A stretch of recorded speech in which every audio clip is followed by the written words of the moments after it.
When I was younger, I was a fat kid, didn't do much exercise, was getting bullied a lot, had a bad relationship with food, I would say. More than that, I also lost an uncle who had schizophrenia.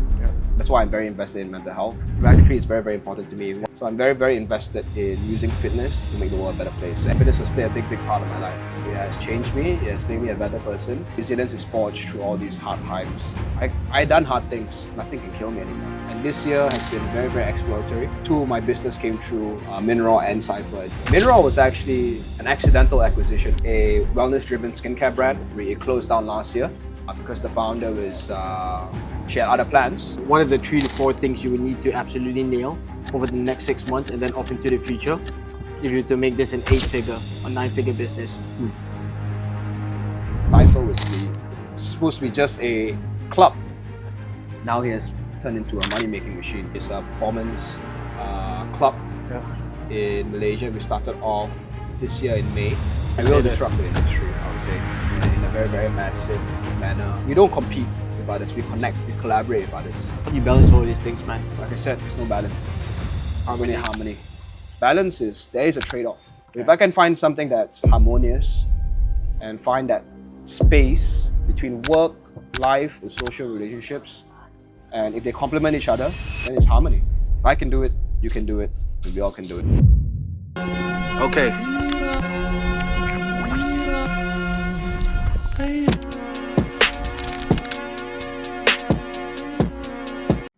Hey guys, welcome to another episode of Leaders Unlocked. Today I'm joined by Brandon Porle, a leader building movements built on his love for fitness and wellness. Brandon is a passionate advocate for mental health. He founded Miles for Minds, a regional movement aimed at driving mental health awareness and support through the power of community and fitness. Beyond advocacy, Brandon is also the CEO of Mineraw, a minimalist skincare brand that bridges the gap between sustainability and self-care. Brandon's mission is to build a wellness ecosystems where skincare, fitness, and self-care intersect to create a future where individuals, families, and communities can thrive. Brandon, welcome to Leaders Unlocked. Thank you, bro. Thanks for having me. I really appreciate it. Yeah, it's a pleasure, man. Thanks for making the time. So we'll get things started right away. So as I delve deeper into your story via your Instagram and the other podcasts you've done, it became very apparent to me that your early years, your childhood, were very, very formative. Yeah. So can you tell me more about those early years and how they shaped and molded you into the person you've become today? Sure. I would start on with when I was younger, I was a fat kid. Didn't do much exercise. Even if I did, there was a lot of food coming into my system. Bullied a lot. Was getting bullied a lot. Had a bad relationship with food, I would say. Other than that, I was just lazy, pure lazy. Didn't do much work. I would sleep through exams. So that really formed a bad reflection of myself. So I'm always right now, whenever I'm reflecting against who I am, who I was, it was always against that kid that I would say is about teenager. It's a teenager, right? Anywhere from 10 to 15, 16 years old, I would say these are the young man in me that I always want to beat and fight against, you know. But who I am today now is because of him, because of what I went through, what experiences put me through. More than that, I also lost an uncle who had schizophrenia. Yeah. Johnny, right? Uncle Johnny. Yeah. Undikai. Undikai, yeah. So he's that's why I'm very invested in mental health. And what he went through did play a big role in what I want to do with the world. And mental health is not just about mental health. It's a lot to do with the whole body as well. It's mental health, it's physical health, it's spiritual health, and all of these play a part in your whole life, right? Mental part is just one small aspect. Beyond that, I also got into younger version of me went into bodybuilding, which then developed a very bad relationship with food even further. I was already very bad with food, and now came to the world of bodybuilding. That was the peak era of Gymshark, where I was looking at social media and everyone's body looked fantastic. And then that's when it hit me, and I was more shredded last time than now. 5% body fat. I can show you some pictures. 6. But whenever I look in the mirror, I saw a fat kid still. But that was not a very good perception of life and lifestyle. I would purge food. I would not eat for a few days, and I would purge and I would vomit. So that really played a part in who I am today. And that was all about aesthetics. Now I'm all about performance, whether it's in fitness, life, wellness, social relationship is also can be about performance. So it's very, very important that I look to all those years when I was younger and be proud and have pride in who I am today and how I transitioned to the man I am today. Whether it's being a CEO of a company or being a philanthropist, I take all of these things very, very seriously so I can change the world for the better and for that kid and what he went through. And hopefully he feels better. Growing up, especially if let's say I was a kid growing up right now in this world, that same kid would be happy because there's someone else trying to address all these issues in society. Yeah. Tell me more about that form of body dysmorphia that you had. So Yeah. I think it's quite interesting because whether it's body dysmorphia or it's essentially a form of lack of self confidence, right? Yeah. Because the self image that you have of yourself hasn't caught up with your external achievements or what you've achieved. Like when you look at the mirror, just talk me through that and how do you overcome it? I would say I still have some form of self-image issues.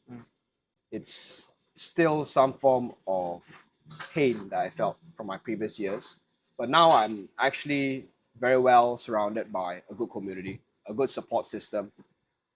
Whether it's my family, my friends, the community that I built in CIPHR or through Mineraw, these guys know that mental health comes first, right? And they know that we have to support each other, whether it's one day eating healthy or one meal eating healthy. It's something that you should be proud of yourself with. Or if you running 10 laps on a track, and if that's difficult enough, then you've already done a good thing about yourself. So going back to that body dysmorphia and how I overcome it is, I would say I have the best support system, probably better than anyone else in the world. My mom, my brother, a couple of my friends who I won't mention their names, but these are the guys that play a big part in me, and also a therapist. I see a therapist quite often. Yeah. Um, Joyce. Joyce, and a couple other therapists that I see personally, who I take the time. If it's not once a week, it's once a month. I will try my best to recover because I'm a go-getter. I push quite hard, and some people might call me crazy, you know. And my crazy is my version of normal. I would say, I could go for a sprint, and then after that, I'm on to working hard, and then after that, I'll have planning some events. So keeping myself busy and occupied helps me go through the day. Helps me go through the day, and that includes what I went through, which is the body dysmorphia part. I try not to think about it, but it does help me that I am doing so much things right now that are purposeful towards society, and that helps me a lot. Actually, it brings me up to life. It gets me going. It makes me want to wake up in the morning and get out there and do what I want to do. But if I can help another person go through it, address their issues of self-image, body dysmorphia, eating disorders, I've already made the world a better place. Whether it's through therapy or just physically running or going to the gym, it helps a lot. Just that, and performance is better than aesthetics. I would say that's the best advice I would give to someone, and including my younger self. Yeah, it's all about the performance. Yeah, You say you still struggle with some self image issues. yeah. Tell me more about that. I would say my self-image issues would still be not more on the self-image, but who I want to be, rich and successful. It's no longer about how I look anymore. Self-image perhaps is not the right word. Maybe it's Perception. perception. Yeah, self-perception. Yeah, transition to a more self-perception because I've transitioned from aesthetics to performance. Right now, perception is very, very important of myself. How I view myself and how I view the world is very, very important. Internal, external. Right now, I like to look at the world like full of grass, like it's all greens, right? And we try our best to plant fruits, trees as high as they can, as beautiful as they can, so we can also nourish ourselves with all these foods and greens, right? That's the external part. The internal part, I would say, I want to be rich and successful, and how I get there sometimes it's not aligned with who I am. An example, if I wanted to be successful and if I am lazy, that would be very, very difficult, right? Um, Self-perception also comes from what I do on a daily basis. So I try my best to improve my confidence, and that's where all the things that I'm doing right now helps a lot with that. Doing this podcast, for example, it's already very nerve-wracking for me. Right? Going out there, having the courage to do things, it helps to improve my perception of myself. I would say being a CEO of a company leading multiple employees, it's a new step for me. Transitioning from full compliance, I was a compliance officer before, rules and regulation, to owning a skincare company, fitness, wellness space is very, very different. And I would say these are all confidence boosters, how it helped me improve myself. So if you think about it, rich and successful is very subjective, right? It's out there. You can measure it as well. Maybe it can be objective, right? You can measure your wealth, but these are the things that I have to be comfortable in order to be rich and successful. It's one of the metrics out there. But for me, if I'm doing this every day on a daily basis, day in, day out, at a set pace of intensity, and I like intensity because some days it has to be very, very intense, some days it's not. So long as you're consistent, and right now I'm trying to be as consistent as I can, whether it's building a business, building a community, having the adequate support to philanthropic initiatives, which I'm very, very passionate about. I want to give as much as I can, but I can only give so much if I don't have money. Money, power, fame, this all comes together for me to make the world a better place. A means to an end. Exactly. So philanthropy is very, very important to me. One in the mental health space. Right now, I'm also a director in 24-hour race. 24-hour race is human trafficking. They fight human trafficking and modern slavery. Similar to Miles for Minds, where we run for a cause. This one, they run for 24 hours. Wow. And 6 people. So 1 would run and 5 rest. So I'm very, very invested in using fitness to make the world a better place. So anything to do with fitness, you can play a role in the cause, whether it's running or having a few workouts in order to raise awareness, funds for a specific cause. I'm all in. Because fitness does make the world a better place. It helps me mentally, it helps me physically, emotionally, spiritually, and I think everyone can attest to that. When you're having a depressing day, full of anxiety, the best thing you can do, go for a walk. 100% you feel better after that. Or just simple yoga movement, go for a run, lift some weights. And these are all confidence boosters and how I overcome my self-perception. Going back to the support system, I'll also say, very, very important support system. There's a lot of studies have shown, whether it's through Huberman or I watch a lot of podcasts from Arnold Schwarzenegger. It's called the Pump Club.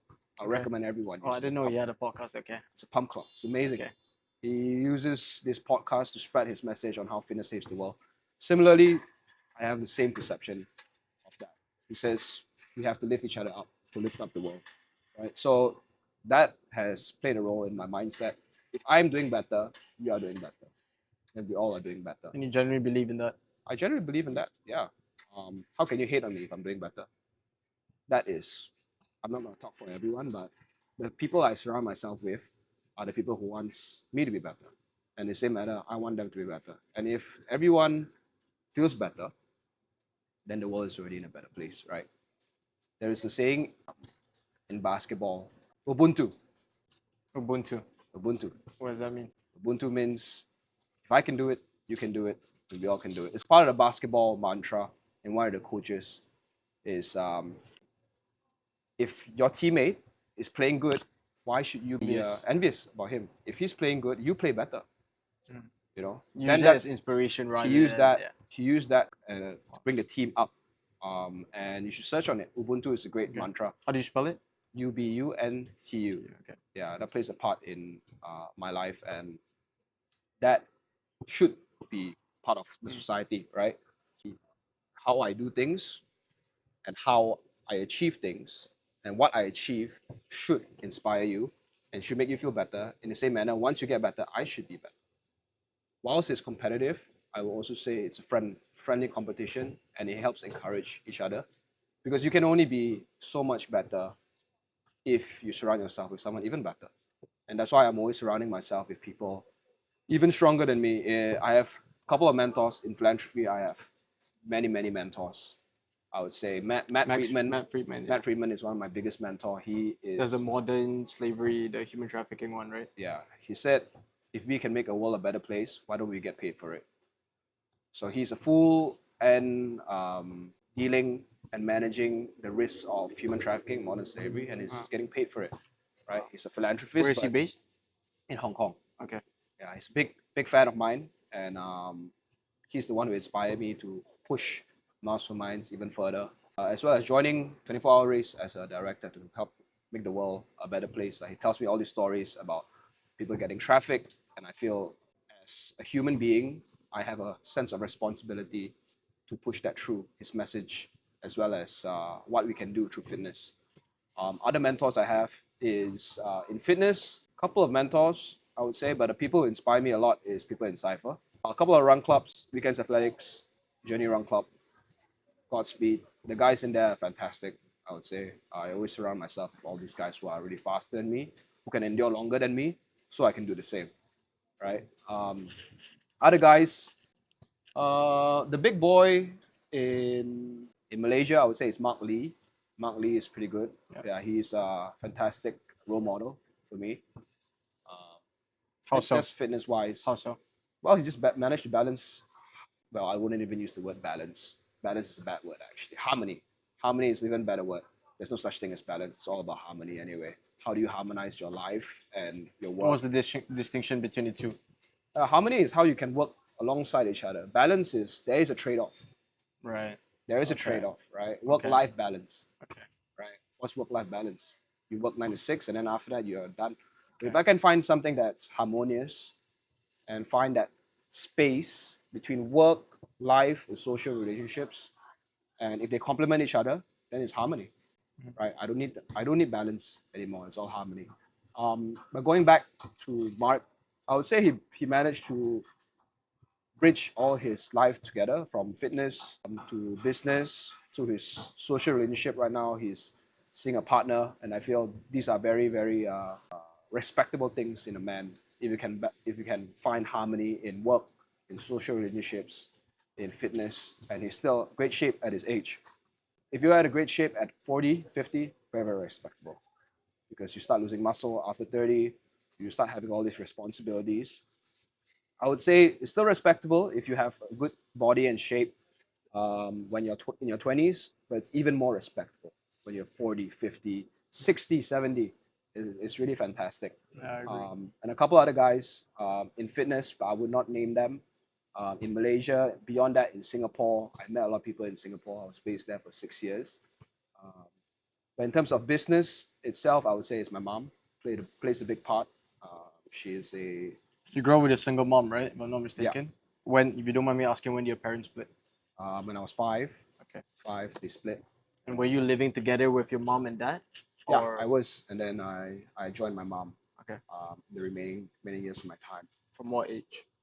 Well, right after that, actually, after 5. Okay. Yeah, so joined my mom, and she played a big part because I'm the eldest, and she's a businesswoman. I am similar to her. We are very driven in a way that we want to make the world a better place, right? Whether it's giving space, educating people on certain topics. My mom is a big leader in the insurance space. Okay. In Labuan. Labuan is a tax haven, right? Less tax, good for business, good for financial service. I will be taking over the company for Yep. sure. What exactly does she do with the insurance? Captive insurance, Okay. and she's also a big consultant within the space. Helps people set up structures in Labuan, advise people on tax, rules and regulation, specifically in Labuan. Captive insurance is very big. What's If you don't captive know about insurance it. for those who are listening? I would say, at a personal level, you have your own insurance, medical and life. On a company level, for you to insure your risks and liabilities, you need to set up a company. It's like a subsidiary, protected cell company, in which the whole sole purpose of this captive company helps insure your risks and liabilities. So at a scale of, let's say, AirAsia, when touchwood, a plane goes bust, it dives down, you do need a bigger scale like this of insurance to help insure your risks and liabilities. And with that comes with a lot of structures in place you need to set up. a lot of rules and regulation, a lot of duties, fiduciary duties set in place, whether it's being a director of that company or the whole structure itself. So essentially, your mom was playing the role of two parents, right? Yeah. The father and the mom, right? Yeah. Your mom played a pivotal role in that sense, but how did your mom play a role in not just showing you how to love, which is more feminine energy, but in terms of instilling more an example of typically what a dad would lead or show? I would say my mom plays a very, very big role in both a male and a female. More dominant on the male side. If you look at my mom, she is always surrounded by male. She can go to a boardroom full of male and she can speak about the only few things that men love to talk about. Money. That's one. Money is one. Other two, sports and politics. My mom knows everything about sports and politics, and she makes sure that she knows everything, stays out on top of the news, so she can mingle around with men. Wow. Yeah, so that's one case example of what I would give on my mom, and it's true. You know, money, sports, politics. These are the three things that gets men jumpy, right? And my mom is always out there speaking about these topics with all these men. So I would say that set an example for me of how I am with people. Body language, as an example, is important. What she taught me. And how you love is important, but how you give is also important. How you receive is also important. What she taught me was also that you have to be very, very consistent, right? It has to be ongoing. Work as hard as you can in your 20s, 30s, and then you'll see how that plays a role in your 40s and 50s. And hence now I am pushing myself to the absolute limit. Not just because of her, but beyond that, for my younger self, that kid that we spoke about, right? To make the world a fantastic place to live for our future generations. That's very, very important. And fitness is the first start to do that, I believe.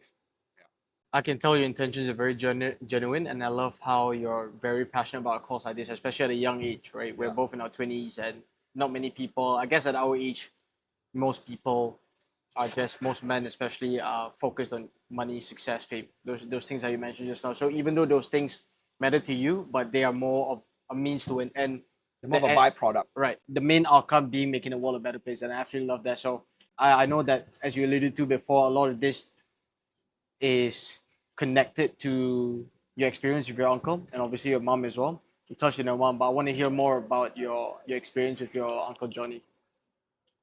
My experience with my uncle Because Johnny, I know you guys grew up with him, right? So he lived with you yeah, guys. he took care of me when I was younger. Lived with him for several years. The type of man that would take care of me, would make me laugh, do anything he can to make me laugh. But on days that he's not feeling great, he would get triggered by certain thing. He would have thoughts in his head. He would speak to himself. He even saw Justin Bieber once. He said, "Yeah, I heard this on the. yeah." So he loves Tekken. We used to play a lot of Tekken on PS1. That was a long time ago, and he would used to do his Jack 5 on us. Like he would just hit the side, me and my cousins, and that would be although it's painful, but I know he's being genuine, right? He's hitting me and showing us love, true heart love, and he does play a big part in how I view mental health issues or like illness, right? Right now, everyone has some form of mental health issue, whether it's minute, small, or major. That is probably best to be referred to a therapist. But mental health illness, a severe one like schizophrenia, when you experience it with someone, you tend to view it very, very differently. And if you are able to help these guys, help them feel even better, don't make them feel so bad. Maybe it's not so bad, right? Then we've already done a good thing, right? If you see someone who has one leg and he's walking down the street, we should give this guy the same treatment as we give someone who has schizophrenia, but we don't. In Malaysia, it's very stigmatized. The first thing you say is go to, in Sabah, where I'm from, we call it Bukit Padang, which is a mental health hospital. Right? And I'm not quite sure if that's the best place to be for someone with schizophrenia or very, very severe mental health illness. So there needs to be definitely on a larger scale, on a country scale, there needs to be better systems, infrastructures to help these individuals who go through mental health illness better space for them to cure them. Because now it's not about prevention anymore. What we're doing, you and I, Shavin, is all about prevention, right? Preventing us from having illness, preventing us from having a depressed system. We don't want that. But at that level, when you've already gone through so much, you're only looking for curing. You're looking for things that can cure you, right? We are looking for things that can enhance us, enhance our brains, enhance our bodies. Anything about longevity, you see it a lot on wellness, right? And we have the privilege to do that. My uncle does not have the privilege to go and enhance himself. He needs to cure. You know, the difference between curing and enhancing is large, right? And when you want to cure yourself, just give two examples. One, who's going through stage 5 cancer, it's hard. It's very, really hard. Two is like my uncle, who's going through a very, very big mental health illness. Right? Two very, very, I wouldn't even compare them the same, but curing at that level is very, very difficult, I would say. And living with him makes me view the world in a different light. You know, when I see someone talking to himself around the streets, screaming loud, I tend to view that as kind of normal now. And I would also say that I went through a mental health course. How do you approach these people? Because many times, oftentimes, that we tend to be very stigmatized, right? We tend to be like, oh, that guy is crazy. Right, let's not go close to him. But you should approach it with a different mind. It's like, how can we approach him? Maybe he looks a bit crazy, yeah. How can we, help him? If you know he's in a bad situation, how can you help? How can you approach him? And these are the things that we need to educate each other on, right? Whether this guy is having schizophrenia or someone with severe ADHD. Like he's unable to do this, he's screaming here and there, he's having some spasms. How can we approach these guys? Because he can't help himself, we need to help him. Your Uncle Johnny, passed away in 2021, if I'm not mistaken, during COVID time.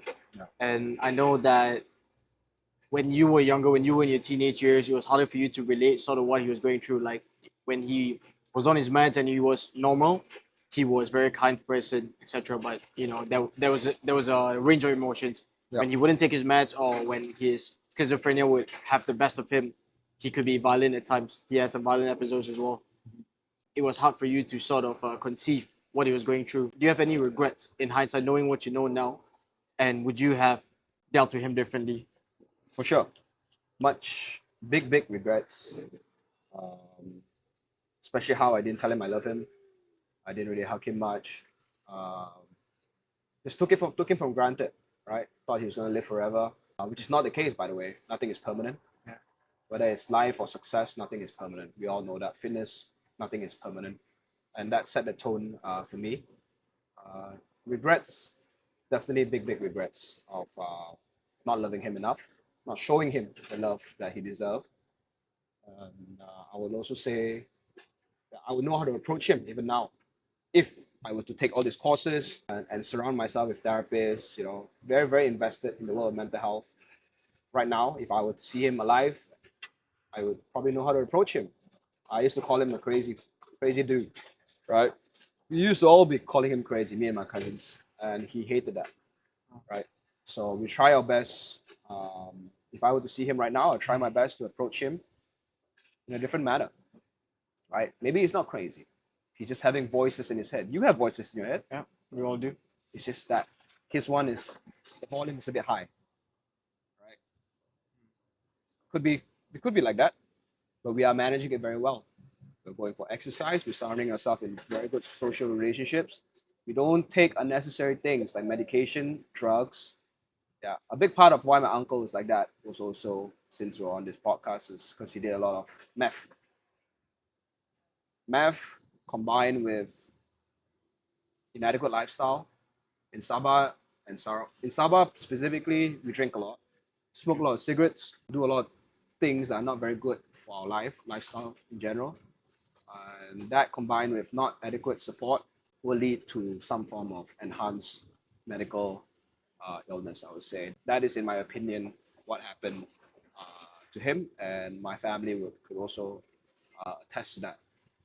Like I said, the infrastructure in Malaysia, specifically Sabah, to improve mental health of someone and to destigmatize is not there yet. And that's why I'm doing what I'm doing through Masterminds, to raise funds for all these NGOs, for Selangor Mental Health Association, for example. Right now, what we're doing for them is funds raised, we'll reduce therapy service to as low as RM5. Wow. And that, in my opinion, is fantastic. For those who are listening who haven't been in therapy before, how much are your typical therapy sessions? 150, 200 ringgit. And you will cry, you get frustrated. Sometimes you don't even want to talk. But a therapist is similar to a fitness coach, I would say. And a couple of ways you can look at it.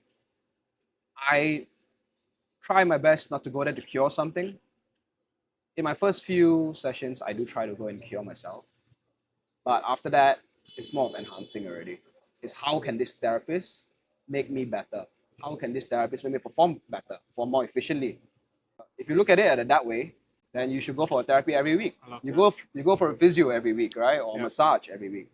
You should go to see a therapist every week. How can I move faster, be a better athlete, a father, brother, businessman, CEO? Life revolves a lot around community and social relationships. And if you cannot manage that, and I'm not saying I'm the best, and that's why I need a therapist as well, to improve my communication with someone, my expectation, certain boundaries you set, and you need social relationships, right? Whether it's in business, you are managing a lot of employees, you're reporting to someone, a shareholder, you're reporting to someone, always someone you're reporting to, right? In your family, you need to have adequate, long-standing relationship with your mom, your family. Otherwise, that will play a role in everything else, right? I'm a firm, big believer of how you are raised in your childhood and how that takes a toll and play a role in your adulthood, I would say. And yeah, these are the things that we should consider when seeing a therapist, right? Curing is one thing, enhancing is another. You could go in there with having the thought of having these two, but I much prefer the latter. As a therapist, an example is I saw Joyce, and Joyce sat me down and asked me what's wrong. I said, there's nothing wrong. And she uncovered and unlayered that I was fighting with my younger version of myself.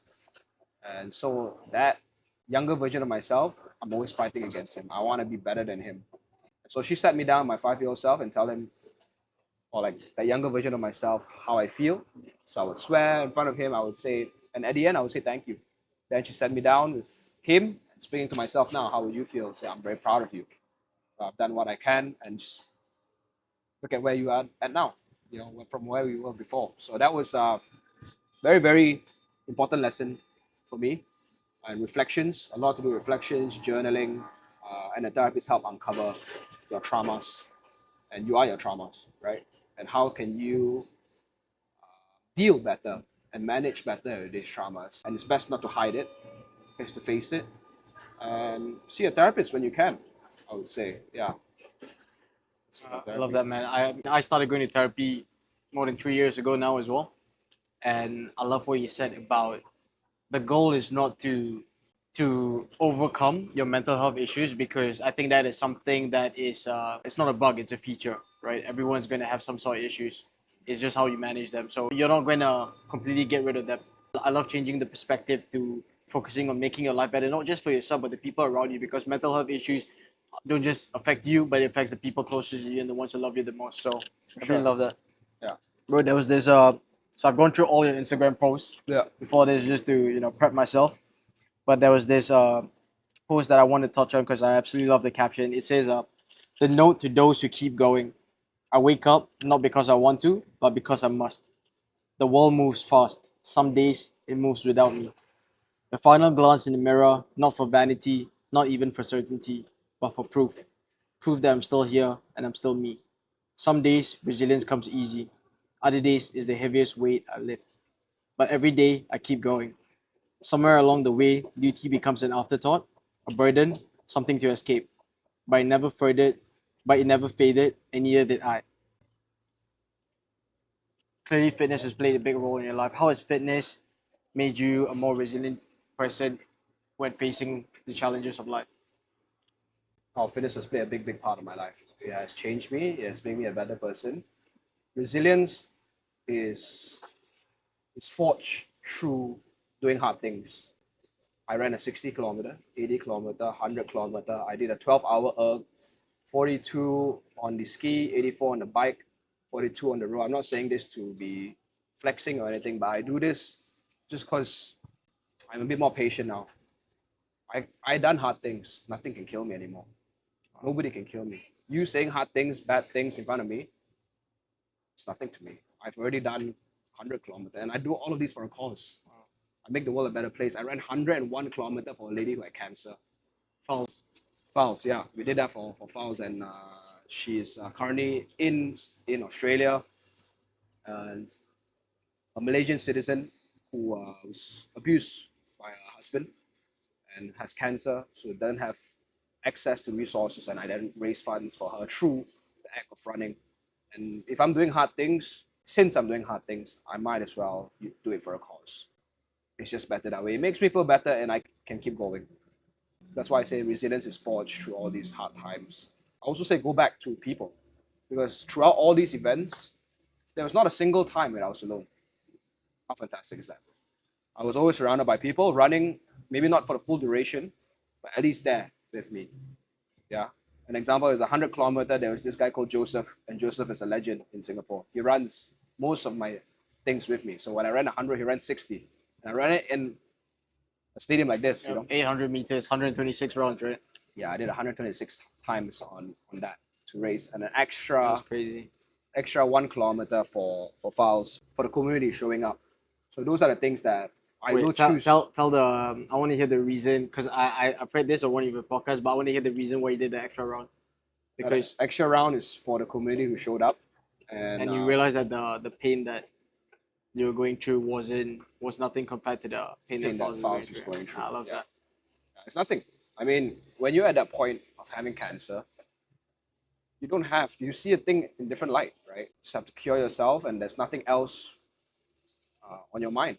Whereas I have the privilege to think about business, social relationships, fitness, having this podcast. When you're sick, whether it's mentally or physically, like my uncle or Fouls, that's the only thing that's on your mind. And what a life that you have to go through, right? And it's our job as citizens of the world and as citizens in Malaysia, even better, Malaysia, bro. Malaysia is such an amazing place. We need to play a role to help them go through, manage their life even better, right? If you can make them feel better, imagine how many else people you can make feel better, right? So these are the things that I would advocate on a daily basis, and I will encourage everyone to do, because it will not only make your life better, it will make society's life even better. And through an act of all these small things that we can do, whether it's running 60, you don't even have to run 60. You can run a 5, right? If your uncomfortable run is a 2 and you feel like 5 is your maximum effort, do it for the person you love and dedicate it to a cause. I always say this: if you can't do things for yourself, do it for someone around you or for a cause you love. Because some days I don't want to do things for myself, man. Sometimes I hate myself. Some days I absolutely fucking hate myself. And that goes back to my self-perception of life. And when those days come, I look to the community. Even now? Yeah. I would say so, yeah. Sometimes I feel like the worst person on earth. And I would say, I look to my community to make me feel better. If I feel like shit today and I don't want to do anything for myself, don't even want to move my body, I look to my mom and say, that's who I'm doing it for. You know, so those are the kind of things that goes through my head. And why I'm doing. Just keep going, bro. Like, nothing else matter. No matter what he or she says, whatever he says, if he compliments you, if he insults you, what does that matter? You're going to keep doing yourself anyway. And I love compliments, by the way. I love compliments. But insults, sometimes it depends where it comes from. If it comes from someone I love, it's hurtful.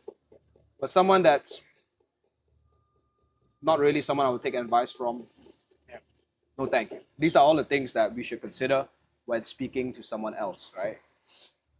Say thanks. Have praise. Say you love them. Say he has nice hair, nice shoes, bro. These are the things that will make you feel better. Doesn't it make you feel better? Yeah. Nice shoes, bro. Like, thanks, you smile. If you can make someone smile, if I can make someone smile, one time every hour of the day. You have 16 hours of the day. Make someone smile, make your colleagues smile, make your community smile. Anything, bro. If one smile goes away, every time you smile, bro, your facial muscles move. And every time they move, the sense of chemical that goes through your brain, right? And helps you make you feel better. And if I can make my uncle smile as well, maybe it could make him feel better, you know? So smiling is very, very important, bro. Smile as much as you can, because you only have one life, right? Yeah. Okay. I want to move on to business, Brandon. So you spent a few years in corporate, and then you spent a few years building Miles for Minds, this sort of NGO. Could you say that to raise funds, raise It's more of a platform to raise funds. platform funds and raise awareness around mental health and raising funds for mental health organizations, so like MHA, Mental Health Malaysia, Selangor Mental Health Selangor Association, Mental Health Association. Malaysian Mental Health Association, Touch Community Service in Singapore. Okay. Yeah. But now moving on to entrepreneurship, this is probably another stage of your life that I guess in a way your plate has grown bigger, right? So maybe to start off with, what are the businesses that you're working on right now? Currently, I'm working on Mineraw, which is a wellness-driven skincare brand, focused on making wellness accessible. And also, other pillars is we focus on minimalist, educational, on the go. These are the main other pillars, and giving space, main pillars. So it really embodies me, the brand, what I went through, and what I want people to experience. It's all about the brand, right? We don't want to make things overwhelming. We want to make things simple, functional, right? The brand is somewhere in between Apple and Aesop. Minimalist, clean, earthy, in the middle, something like that. And Mineraw was taken over by me, bought over by me sometime early this year. And we relaunched it in February. It closed down last year because the founder she had other plans. Okay. So Mineraw was actually an accidental acquisition. How so? There was another company that was owning, along with a couple of partners. It was called Forever Collective. And this was supposed to be a big business. They're supposed to acquire 20 odd companies, and Mineraw was one of them. Wow. But something happened inside, and that company went bust. Monroe. No, Okay. the corporate Oh, company. Forever Collective. Forever Okay. Collective, yeah. What did they do? We were supposed to be the one and only influencer-owned business in the world, that we are able to manage influencers to own shares of our company, which owns shares of a pool of basket of companies. Okay. And those companies are sector agnostic. Like it could be a conglomerate. could be anything. Could be anything from chilies to skincare Okay. Right. to mats. Okay. When the company went bust, I had two choices. Go back to Singapore, because I already moved back to Malaysia, which is last year, July, or acquire one of the companies. Why did it go bust? If you could share, or Let's just say money was taken out of the bank account in an unconsented manner. all right. They didn't go so well. So I then looked to myself, and do I have enough, not just money, but do I have what it takes Okay. to take over a skincare company? I was looking at all the basket of companies. This was the only one that makes sense, because I wanted to make skincare simple. An example is, if I were to go out there, I go to Watson's, I go to the missus, hey missus, I need one sunscreen. She gives me 30 sunscreen to choose from. I'm out of that door, you know. Things need to be simple. And the last thing I want after a long day is to choose 30 over products for what? You know, give me a few. Give me one, even better. That's how I think. Yep. And that's what I want Mineraw to be. Simple, accessible, educational. You know, don't tell me in a skincare product you have hyaluronic acid, you have a bunch of other stuff in there. These are all good and nice if you want specifics. But I want hydrating. Tell me what it does to my skin. Even better, tell me what it does mentally, right? So that's what we're trying to do at Mineraw, right? We're trying to make skincare accessible, wellness simple, how you can embody wellness instead of against it, right? How can it be as part of your lifestyle? And that's what Mineraw is about. And we're trying right now, we're going through a big rebranding to really fulfill my mission and vision of the company. We're going to have a couple of new products coming in, like cleansers Okay. and moisturizers. How many products do you have right now? We have two. I stripped down everything else. Which are The toner okay. and the serum. Okay. We also have a tool, a gua sha, that goes along with the serum. All right. These three are our main core products, with the serum being the best seller. But we are doing a big revamp of the company just because of my new vision and the direction of the company that I've set. And I'm working with a couple of consultants to make sure that this goes through. So Mineraw has played a very different path this year. Not just because of the skincare, but because me owning and operating a company and managing employees has been quite different on my life in comparison to me working for someone else. I'm very curious, Brandon. When you took over, did you take over the employees as well, or what did that takeover look like? Takeover was just a one-man thing, actually. Previously, there was no employees, so what I took over, it means I took over the intellectual properties, the company shares, all the assets. 100%. Or do you have a co-founder, or you Just took me. 100% of it? Yeah. Okay. Stake. Okay. I'm a majority shareholder, and that comes with a big price, right? It What was the means price in terms of figures? High six figures. The acquisition. The acquisition model, let's just say, it was in a double digit. Okay. Double digit with a plus internal discussion arrangements that I have had with a previous founder. Her name is Chidi, who is a fantastic lady, and she only spoke good things about herself, her life, and as well as the skincare company. She created a skincare out of a kitchen, and because she can't find any skincare products out there that's suited for her skin, she then made it there. But there's an issue. You cannot be selling skincare made in big volumes from your kitchen. A couple of reasons why it's because of the preservatives. It's not there for them to sustain long enough, as well as regulations. Specific regulations out there like KKM, Malaysian ministry requires you to get through approvals, which means that it has to go through certain processes, not in the kitchen, for it to be approved and sell to the market, Malaysian market specifically, which is quite harsh market for products to go through, specifically skincare, food products, anything of that nature. And so that's the skincare business, and it will play a bigger part in the world of wellness. I just released my book, which is available on the skincare company Mineraw, and my book talks about my life journey. Everything that we covered in here today, it will be there in the book. What's the name of your book? It's called Reflections. Okay. And where can people find it? You can find it on online on Mineraw's website. Okay. And we can also share the link right I'll after drop the this. link, yeah. The book is not really a checklist. It's not really a self-help book. It's more of what I went through, and take it with a pinch of salt, read it, and hopefully you learn a thing or two from my life, and which you can take on towards your life. There are some guidelines in there which I use to make myself feel better. For example, box breathing.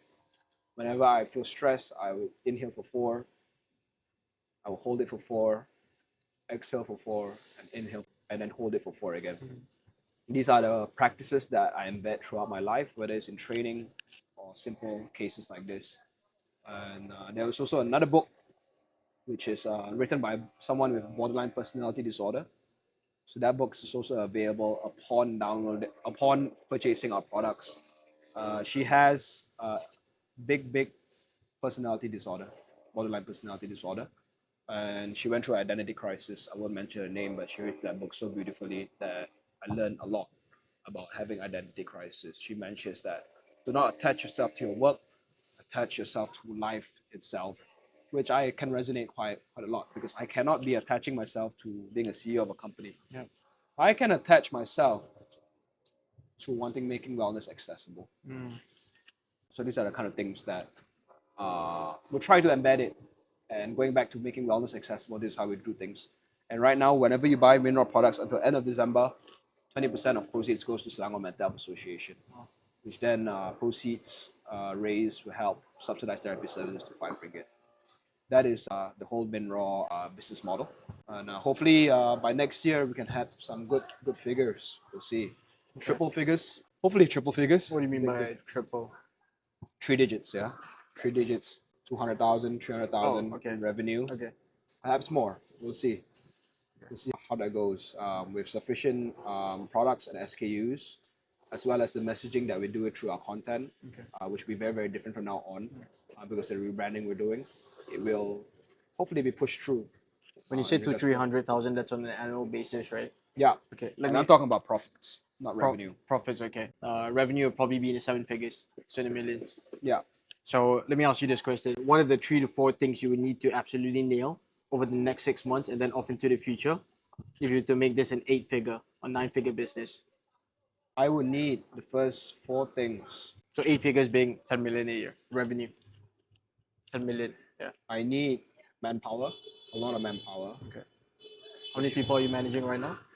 Well, currently there's 3 of us, Okay, and wow. a couple other consultants, right? But some of them are leaving as well. So these are the things I have to manage. Right. Employees, having a lot of them means I need money. I need manpower, capital. Okay. Big, large injection of capital in order for this business to go through. Third is a really, really good offer, which then comes with the products, right? An offer is very, very important, I would say. And this is, I'm very, very, in business sense, I'm very inspired by Alex Hormozi. Okay. Hormozi Have you read his book, The 100? Of course, yeah. I read all 3 of the books. Okay, wow. Yeah. His offers, as you know, an offer is everything. And that's why we have a lead magnet, like my book, that goes through out there, which is a free book everyone can download, but it leads them back to using my skincare as tools to help them feel better. Love that. Yeah, so we use that. We apply Hormozi's tactics all around the business model. Offers, we try to give them as good offer as we can, which then leads to the product. And last one, the 4th one, I would say, if it's not just the offers, I would need the adequate time for myself in just focusing on Mineraw, because I'm focusing on a bunch of other business. What are the other things you're focusing on? Currently, we have CIPHR, Okay. which is a performance club Yeah. in Malaysia. We started off this year in May, and since then we've grown exponentially. And you're running this by yourself as well? Like you have a team, but are you like the one who kicked it off? Yeah. Okay. We are a performance club. We meet every week. Sprinting, there are some strength sessions, and we're moving into CrossFit and High Rocks training sessions, and mostly these are close to free. When I say close to free, it's because, for example, if you need to access this field, you have to pay 3 ringgit on the front end. And we do that for the sake of making it a community we want, focusing on performance and specific to speed, strength, endurance, these elements. And now, from right off the bat, that may seem free, but when it comes to the competition, it's paid.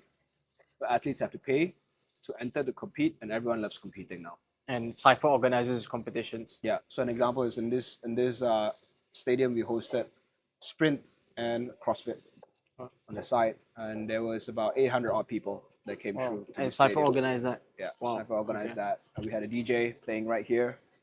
We had a suicide sprint here. We ran the whole field at the last arena.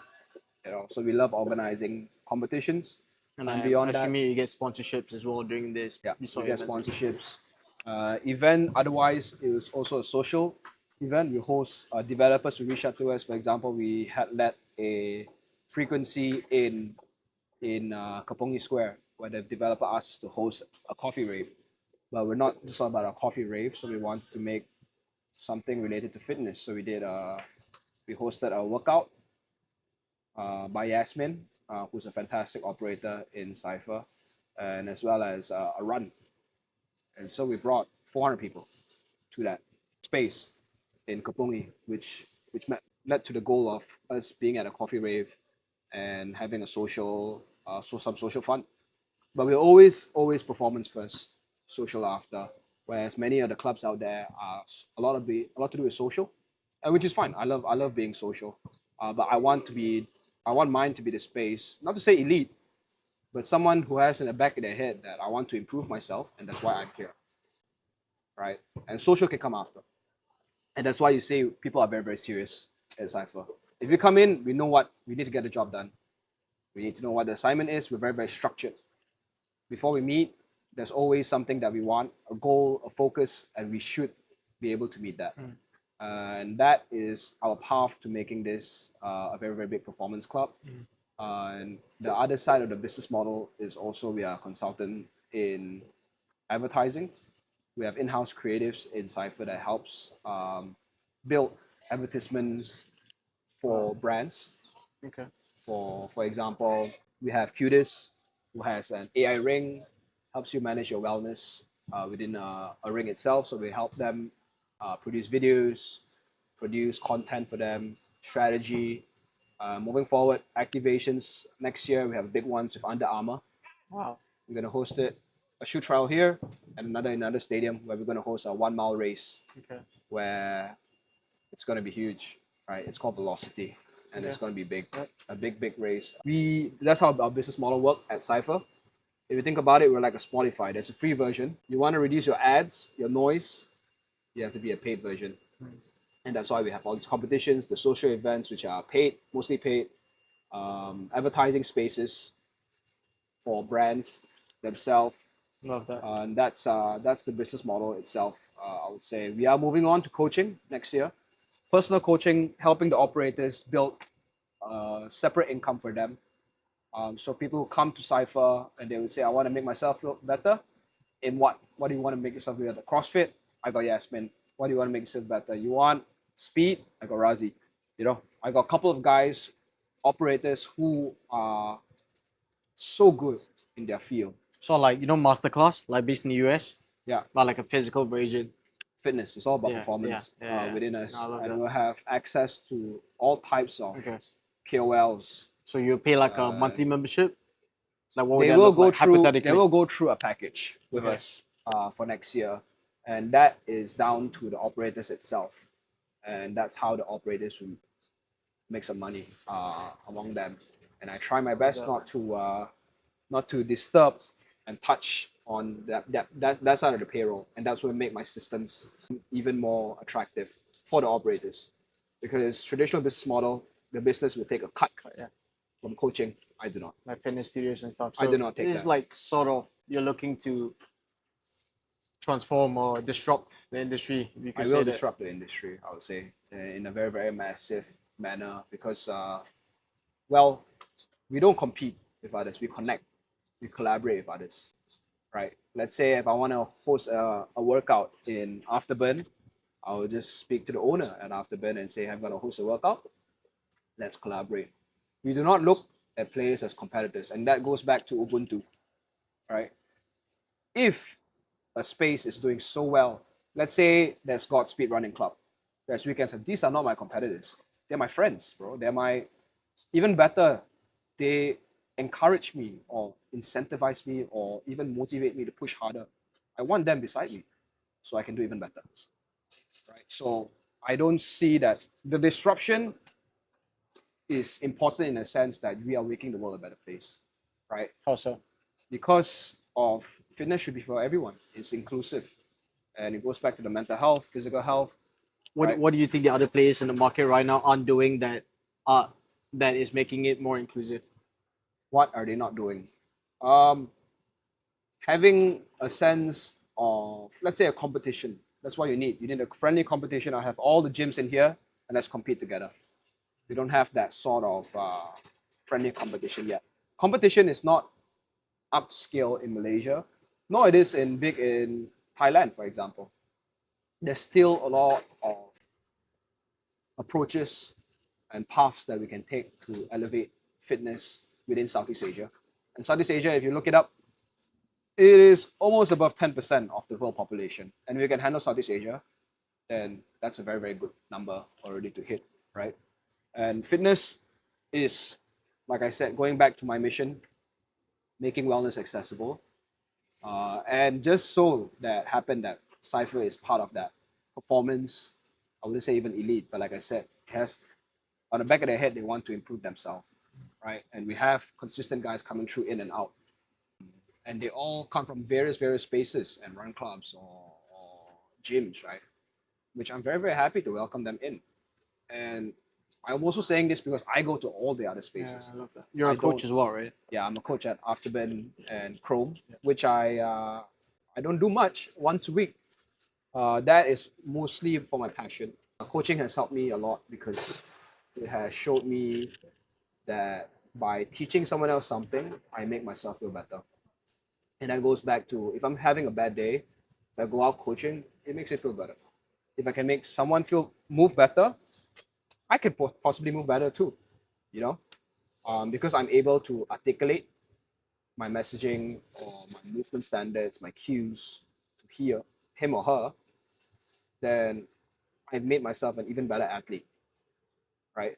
And I won't touch too much on coaching, but coaching itself has been a very, very good gateway for me as I look into this year, because I've only started being a coach this year. I've never wanted to be a coach, actually. So coaching has complemented my businesses a lot, whether it's Mineraw or CIPHR, because coaching takes a lot of patience and helps you forge resilience. Like me doing hard things in fitness, running a 60-80, coaching has been also very, very difficult in its own form, I would say, because it's taking a new path, right? New role. And I love exposing myself to different roles and responsibilities.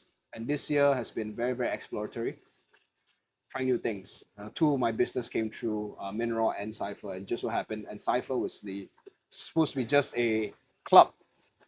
Now he has turned into a money making machine, and I'm very, very surprised of what has happened this year, and it can only be better once I start firming up and getting my resources in hand, my employees, my capital, which I will look to acquire within the next few months to push through and set what I want myself to do within these businesses or my philanthropic initiatives. I need to ask. So right now you've got the 24-hour race, you've got Miles for Minds, you've got CIPHR. We just talked about the four things you need to focus on. So capital, employees, offers, and time, right? And it's, at the same time, you're CIPHR, which turned out as just like a club, but it's turned into a money-making machine. So how do you balance all these things, man? As well as you're a family man as well, right? Yeah. How do you balance all these things? Like I said, there's no balance. There's only harmony. I find my best sweet spot to be harmonious with people that I know is able to accommodate to my way of life, right? And who can supplement me. And that includes my community in CIPHR, Mineraw, and the guys I'm surrounded with. And it's fantastic. The harmony itself is very, very important. And also prioritization. There'll be some days where I'm focusing full of Mineraw. Some days, for example, if there's an event competition, I'll focus on CIPHR. And it's all part of my wellness ecosystem anyway. So my goal is not about these two things. It's about beyond that. It's about making wellness accessible, fitness accessible. So long as I can have that at the back of my head, I am able to have this harmony within my life. And I'm not saying I'm the best at social relationships. I am seeing someone right now. However, it's been tough, managing multiple businesses and wanting to make the world a better place through philanthropic initiatives. I am always surrounding myself with that. But I'm so focused, so focused in my goals, and whoever I'm seeing has to keep up with me. And if I can find someone who's able to keep up with me and manage her expectation and helps me make me better by just being present around me, then I've also found a fantastic partner, right? And these are the things, like I said. And how do you ask me how do I find balance? I would say harmony. Yeah, harmony is the best word. Fitness helps a lot. When I'm feeling stressed, I go for a run. I feel way better after that. Sometimes I just want to break my screen laptop, but I remain to my mission of wellness and fitness accessible as my end goal. And I will look to things like on the days I'm down, going back to the harmony. Some days I'm down, I would think about my uncle. I would think about a younger version of myself. I would think about my mom. No, actually.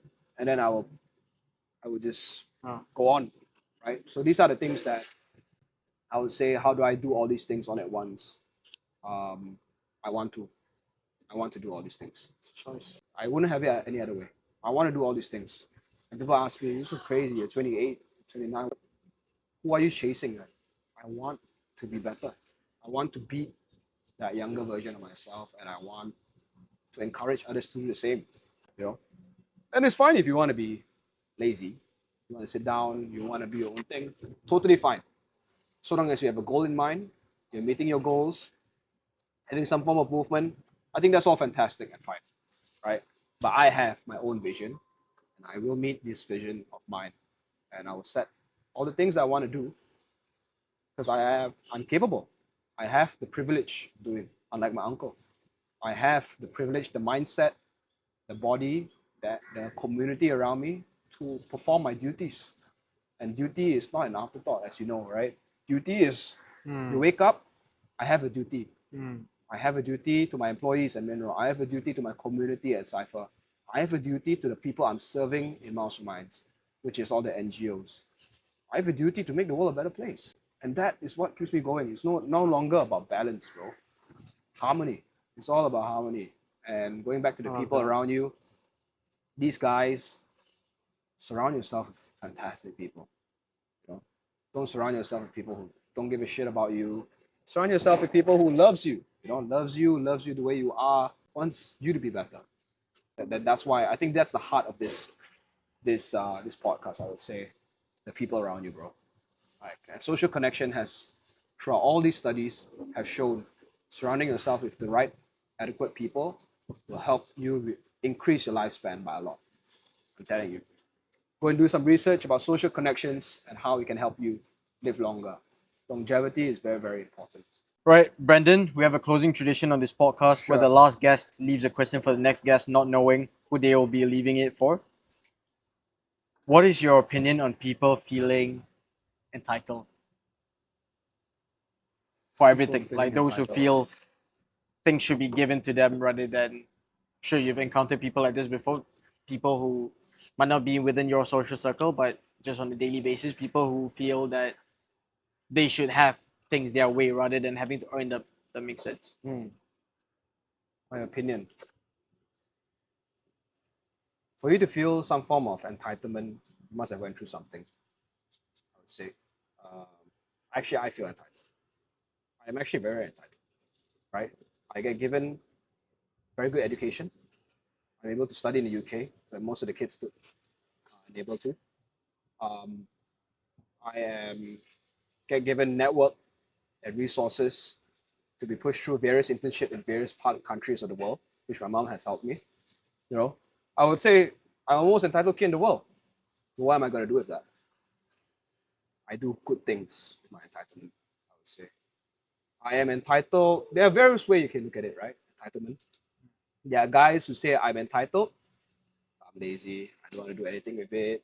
I'm just gonna do nothing. Spend my family's money. Use the network I have for absolutely nothing. Whereas the other side, which I like to surround myself with these kind of guys who are entitled, but they are using their entitlement for the better.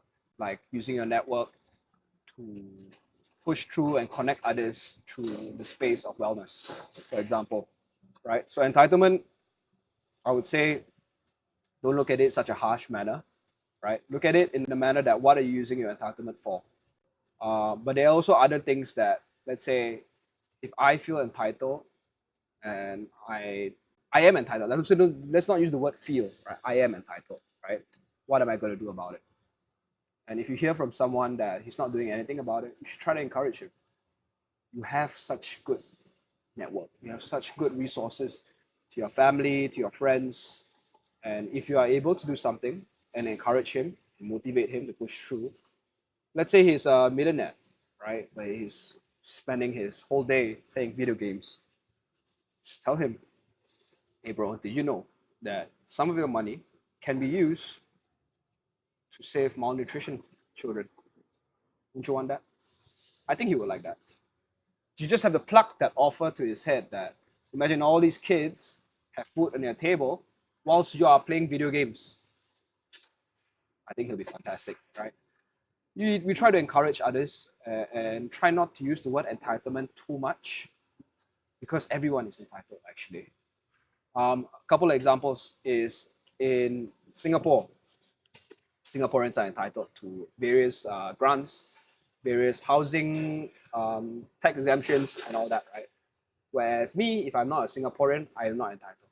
So what are you going to do about that? he or she is going to invest, right? And hopefully he can make it better. He can donate his money. He can do certain things. He can have employees, right? What is your entitlement and what you're going to do about it, right? So that is an example of Singapore. In Malaysia, most Malaysians, the Malay Malaysians, the Bumiputra, has access to a lot of resources. What are they going to do about it? Let's not to say what they do about it or what they're not doing about it. Let's talk about the possibilities of what good they can do with it, right? And Malaysians, an example is they're so invested in the cause of Palestinian children or like Palestine, right? They have helped a lot through Malaysia itself, and they have helped many things since I would say this year has started. Malaysia's currency has been improving, right? So that saying of entitlement, try to look at it in a different manner. I would say that is my opinion of it. There are many people who are entitled, but I feel I like to lean on the fact that many people are doing more better things with it and not so great things. And I'll close off with that. Yeah. Love that. Actually, there's one more question that I want to ask. Sure. And before we wrap up, if every trace of that you've left on like social media, Instagram, everything will be erased from the internet, everything about you, and you were to just leave like one sentence, right? Just for the whole world to see, okay, this from Brandon. But what would a sentence or that phrase or the piece of advice be? So like you had nothing else, everything else you did masterminds, none of this was on the internet, but you just had one line. What would that be? If I can do it, if I can do better, we can do better. That is one line that I will put. Yeah. Because it is true, whatever I'm doing right now, and I do it to also inspire others, to encourage you. Hopefully you can do even better than I am. And that's just a standard setter, right? If you look at the world greatest sprinter, Usain Bolt, when he runs a sub 10 second 100 meters, you think someone's going to beat that? Of course, right? Because he has done that, it's so endless, right? There's nobody in this world would think that someone could run a 2-hour marathon. And Kipchoge did it in below 2 hours. And now, do you think someone's going to beat that? I surely think so. Because he has already set that record straight. When you say, I can do this, and if I've done it, you then reduce the gap of that guy's possibility. Yeah. Right. So if I can do it, you can do it too. If I run 100 kilometers for someone, you can do it too. Or better yet, if you can do it, I can do it too. Fantastic. Then I change the narrative of you. You are helping me, bro. And I think that's the most fantastic thing that you can say to a person. Like, don't say you have nice smile, you have nice shoes. You say, hey bro, you're doing so well. You inspire me to be better. That lifts you up straight away. I would say that is the most fantastic thing you can say to a person. Yeah, compliment his work, his everything that he does, right? That sets the tone for all social relationships, I would say. But yeah, so that's one line that I will leave it up. You can do better. Yeah. Ubuntu, bro. Ubuntu amazing. Forever. Anyways, Forever. It's been an amazing podcast. Very Brandon. well, bro. Very well. No, I definitely love what you're doing. I think Thanks. your cause comes from a place of authenticity, honesty, and kindness. You want to leave the world a better place than when you entered it. And I genuinely love what you're doing. I think more people, including myself, should focus on doing not just enhancing our lives, but enhancing the lives of people that we don't even know. Because the world's a better place when everyone else around us is living better as well. Exactly. I can't wait to see the amazing things you're going to achieve in the new year with CIPHR, Mineraw, everything else that you're doing, 24-hour race and Miles for Minds. For those who will love to keep up with the work that you do and would love to read your book and stuff, I'll add the link. But where would be the best place to follow your work? Instagram, LinkedIn? Do Instagram for sure. What's your ad? Brandon Porle, BRANDON POR. Okay, I'll add that in the show notes. And and if you would would like to reach out and have some advice for me, I wouldn't even say advice. I would say a friendly conversation. The word advice comes from a different place when you're giving someone advice. I try not to advise you. I'm having a chat. I'm just having a chat with you. How you take it, I leave it up to you. I'm giving my 2 cents of what I went through. And if you guys would like to know more, come through, man. Like, just speak to me. DMs are open. DMs are open. Yeah, You can slide come in speak Brandon's to me. DMs, guys. Yeah, my life is an open book. I would try my best to address any questions. And like I said, it's totally not an advice at all. Like, I'm just speaking from my humble view and my space, right? And I'm giving you guys the space to do the same as well. That, bro. Thank you so much, Cheers, Brandon. brother. All good. Pleasure. Yep. Thanks, bro. Woo! That's a good one, man. Cheers.